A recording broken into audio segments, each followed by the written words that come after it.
So this is about part 3 of the El Dorado National Forest videos, because I'm out here for a third time when I'm recording, and I don't like to make parts where it's like, you know, chopped up into the same session. I'd rather it be a certain time, you know, that I go. So this is quite a bit of a climb. And it's interesting because part 2 was taken in like October of last year, and before that it was about the same time this year, in probably June, I think. June or July or August or even April, I don't quite remember.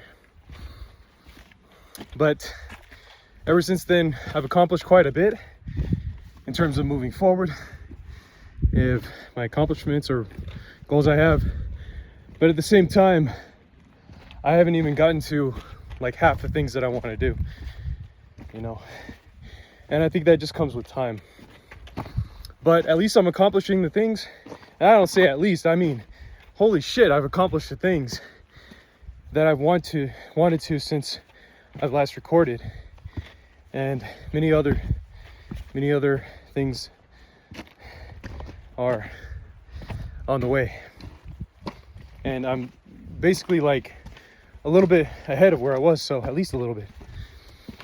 So basically, in terms of work, it's very interesting because the actual concepts and all that of physical activity, and I know I'm breathing a bit hard, but this is a hard climb, are translating into my productivity very well. So the ketosis aspect of everything, I've been able to unlock that a lot more accessibly. And by the way, I'm not just in El Dorado National Forest. I'm specifically on the Twin Lakes trailhead. It's very beautiful. The air is amazing. And I'm also fasting a little bit, but I'm gonna have my sardines in probably the end of the trail, which is gonna be in about 2 hours or an hour and a half, I think. But it's interesting to see everything kind of go together. I've been talking to someone that I met. He's from Canada, and I've been displaying some of the renovations that I was doing, and he's like, holy shit, one day, it's crazy how one day makes a huge difference. And it's true. I've been able to get a shit ton of stuff done, whether that be for my job or my own projects, in one day, way more than any other time in history, my own history. So I think it has something to do with ketosis. And my productivity at work has also shot up the roof. Last month I did 10 times the results of any other month. That's partially has to do with ketosis, but also partially clarity from management. So there was like something unclear, and he finally cleared it up, my manager. But it's just amazing what you can get done with ketosis and trying to stay on track with things. Now, that speaking of which, I decided to play a little bit with my digestion, I guess you could say, because over the weekend I thought that I could just go ahead and drink a ton and just binge eat a little bit, and so on. And I don't almost never do that. So I had like a whole bottle of wine, and I admit, this is what I did. Whole bottle of wine, about probably, I want to say, 7 pints of beer. And hello. Yeah, 7 pints of beer. And that's just because I was out and I wasn't keeping track of anything. The last thing I wanted to do was keep track of anything, because I wanted to let go and have fun for once, I wanted to see what having a nightlife was or something for a little bit, and I haven't done that for a long time. I almost never do that now. So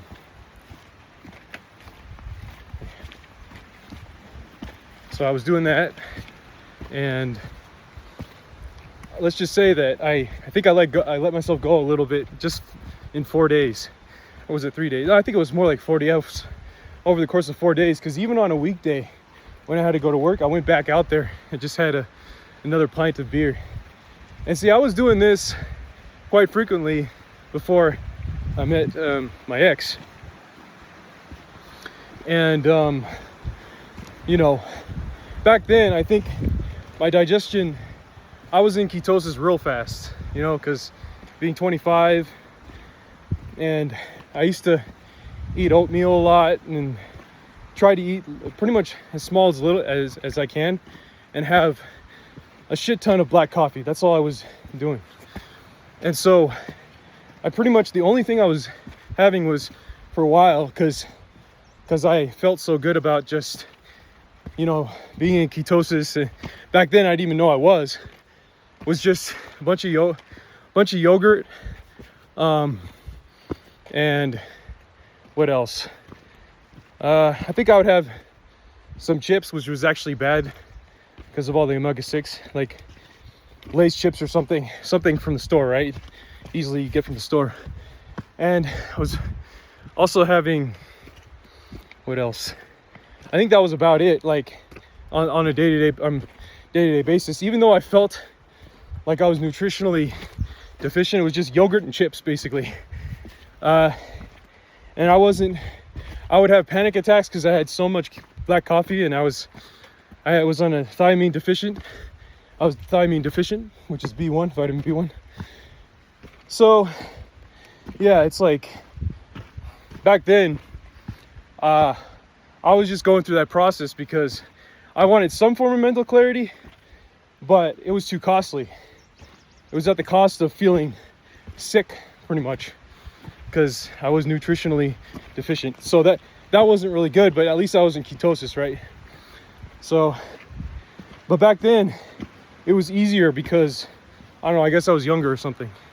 There's a age factor, in my opinion, involved with all this. I was 24, you know, I'm 31 starting next week. So there was that aspect. But now I'm doing it in a healthy fashion, it feels a lot nicer, and I feel like I get way more done. Back then I wasn't even getting much done anyway. So I did so well at work in the last month, and also anything related to my own projects, that I don't regret this at all. This is the ultimate payoff of doing all this stuff. It wasn't necessarily to get skinny, although that did happen too. It was to be able to do more, because, you know, having bodacious goals or whatever, you gotta be productive. That's like the minimum, is to be productive. And I thought I had it down, but it turns out like there's a physiological component I didn't have, you know, as much. And so I really wanted to work on that. And, you know, I kind of got there where I wanted to be. But it's kind of interesting because I was trying to pretty much do everything based off of this one guy on YouTube. He's not on YouTube anymore. And I think his perception wasn't perfect himself. And obviously nobody's going to know 100%, but of everything, right? But so you have to keep an open mind all the time. You can't just say one guy's right, you know, or one set of principles is correct. Always got to keep an open mind. And that's what I noticed that I'm starting to do now. So, you know, if next week they tell me I can eat In-N-Out burgers, well, tell me why and show me an experiment, you know, and I might just do that. So having that open mind is really helpful. Yeah, I'm trying to go really fast here, but I did take a step backwards because I partied too hard. I celebrated too hard of the project I did. I felt so good once I turned on those switch. I was like, woo! woo, I got it, you know? So I think that you could work hard, because at that moment I felt like I could do anything. Like, just do whatever you want, dude. Snort coke. No, don't do that, but do whatever you want. You know, that's how I felt after I got it accomplished. And so I think that's what happens, and that's what's been happening with me. It's like, for example, you got this like reward system going on, and so when you work so hard, for example, for the PE exam, and you realize, holy shit, I know how this works, and I could do every single problem now related to it. Now I can see how to do every single problem. It's now I see the concepts and everything related to this engineering thing for what it is. I could apply it to everything now. So once you get that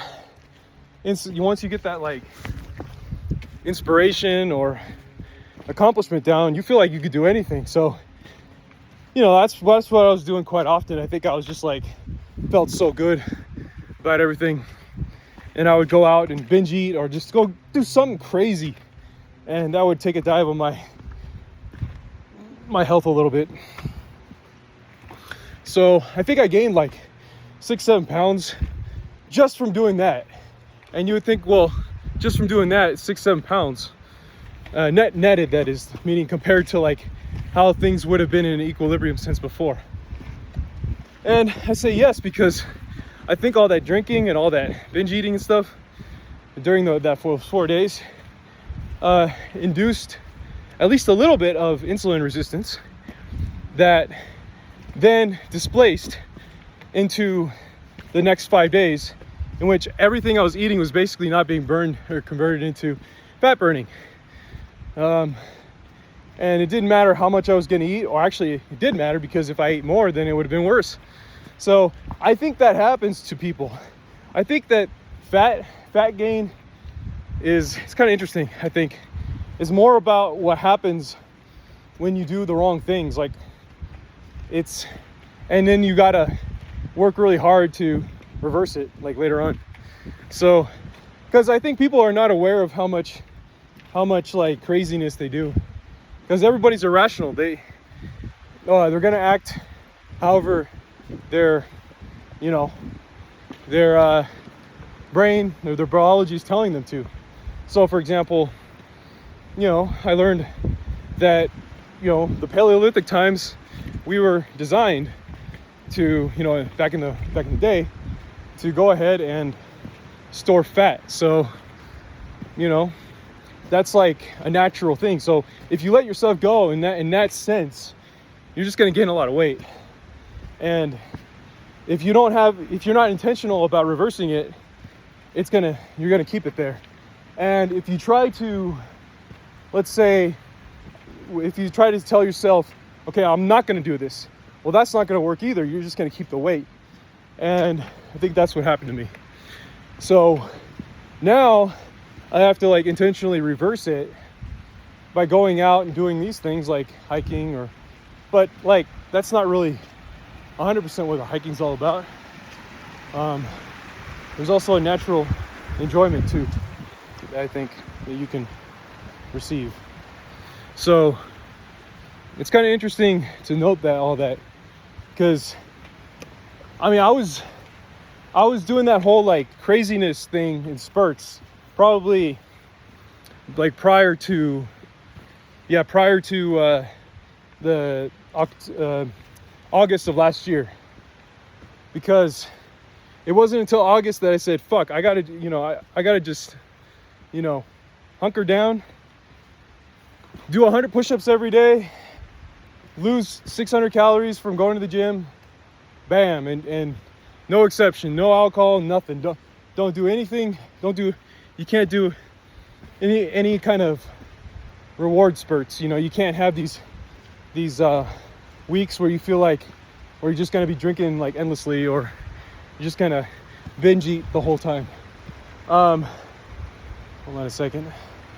Am I on the right trail? I guess I am. So yeah, and I think I was doing that a lot. Well, not a lot, but more often than I kept track. Probably a total of 10 times And so that added up and it never went away. You get what I'm saying? So those things can add up to the point where those moments, those spurts that you have, it could last for 1, 2, 3 days, however many days. But however they add up to cause mental fog. It makes you less productive and so on. And it's kind of interesting how it works. And then it also makes you fat on top of that. So one might argue and say, well, why would you ever do that, right?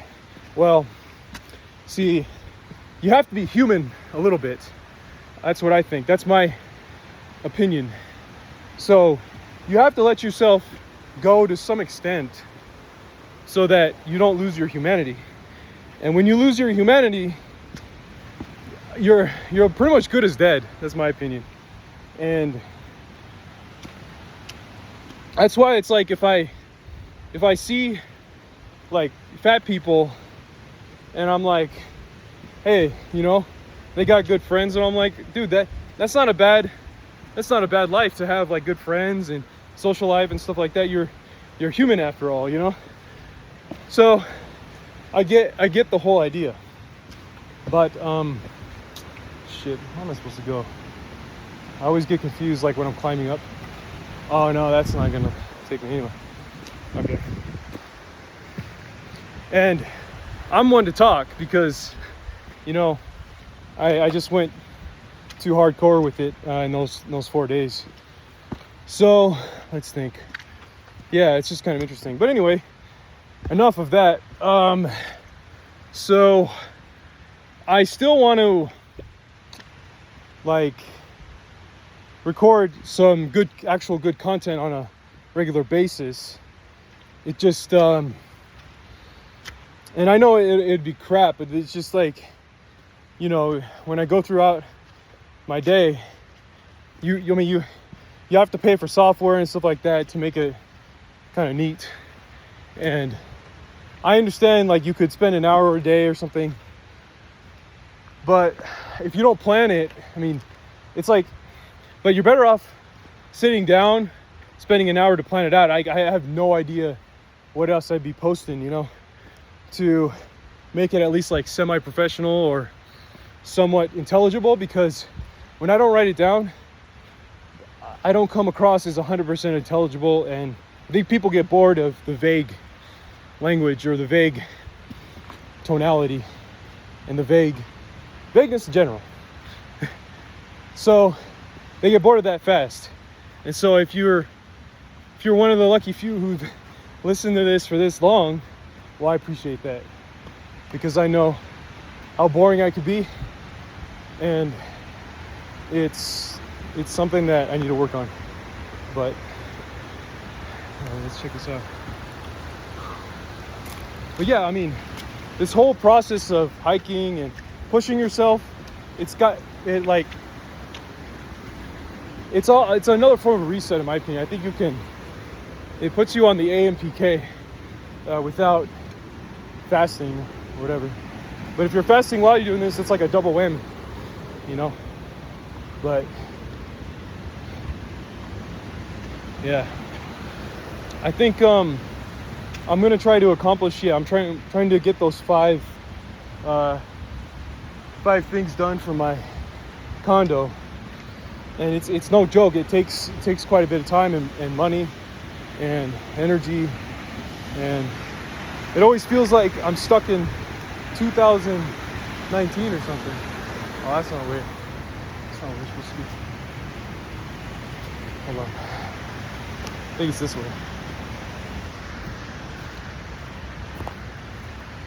Yep.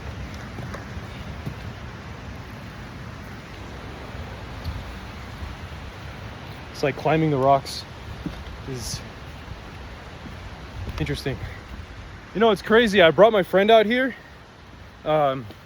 probably about 6 months ago, you know, maybe it was like August of last year, maybe September. And I was fast. He's very skinny, and he's really tall. So you would think that he's a lot faster, but no, I beat them by miles, literally. And like we weren't trying to race or anything. I was just going really fast because I was doing this so often. I didn't record it too much. It was more about just the activity within itself. But yeah, I think I was a lot faster back then. And really hardcore with exercises, more than I thought, or more than I thought, yeah. And more than now, I would say. But yeah, it is what it is. I'm a little confused. So I'm gonna continue this hike, stay focused, and see if I make it. So this is Twin Peaks or Twin Lakes in the Desolation Wilderness. I believe I'm supposed to go that way, not that way. Okay, have a good one. I'm gonna try to post or record another video if I have any more thoughts. Thanks.